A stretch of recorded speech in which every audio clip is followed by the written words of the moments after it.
ജനസാന്ദ്രതയേറെയുള്ളതും സ്ഥല ദൗർലഭ്യമുള്ളതുമായ കേരളം പോലെയുള്ള ഒരു സംസ്ഥാനത്തെ സംബന്ധിച്ചിടത്തോളം മാലിന്യ സംസ്കരണത്തിന് വികേന്ദ്രീകൃത ആസൂത്രണം എന്ന നയം തന്നെയാണ് പ്രാവർത്തികമായിട്ടുള്ളത്.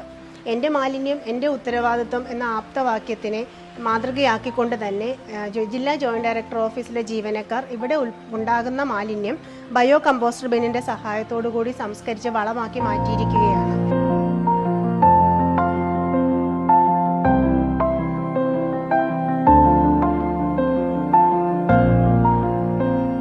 ജൈവ മാലിന്യ സംസ്കരണം വലിയ വെല്ലുവിളി ഉയർത്തുന്ന കാലഘട്ടത്തിൽ പത്തനംതിട്ടയിലെ ജില്ലാ ജോയിന്റ് ഡയറക്ടറുടെ കാര്യാലയം ഈ രംഗത്ത് മാതൃകയാകുകയാണ്.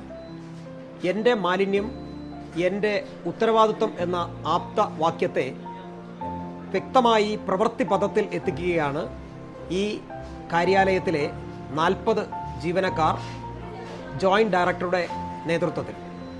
ഓഫീസിലേക്ക് എത്തുന്ന ജീവനക്കാർ ഉച്ചയ്ക്ക് കഴിക്കുന്ന ഭക്ഷണ പദാർത്ഥങ്ങൾ, അതിൻ്റെ അവശിഷ്ടങ്ങളായി വരുന്ന ഭാഗങ്ങൾ, ഇവയെല്ലാം സംസ്കരിക്കുന്നതിനായി കൃത്യമായി ബയോ ബിന്നിനെ ഉപയോഗപ്പെടുത്തി സംസ്കരണത്തിലൂടെ വളമാക്കി മാറ്റുകയാണ്.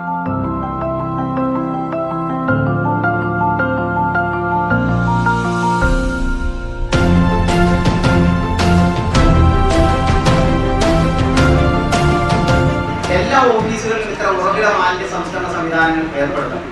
അത് ഇത്തരത്തിൽ മാതൃകാപരമായി ഈ ഓഫീസിൽ ചെയ്യുന്ന ഈ പ്രവർത്തനം, മാതൃകാപരമായ പ്രവർത്തനം മറ്റുള്ള ഓഫീസുകളിലേക്കും മറ്റുള്ള ആൾക്കാരിലേക്ക് ഇത് എത്തപ്പെടണം. ഇതൊരു നല്ലൊരു വീഡിയോ ആക്കി ഇത് പരമാവധി ഷെയർ ചെയ്യുന്ന ഒരു സംവിധാനം കൂടെ ചെയ്യണം. കാരണം ഇതൊരു മറ്റുള്ളവർക്കും പ്രചോദനമായി മാറും.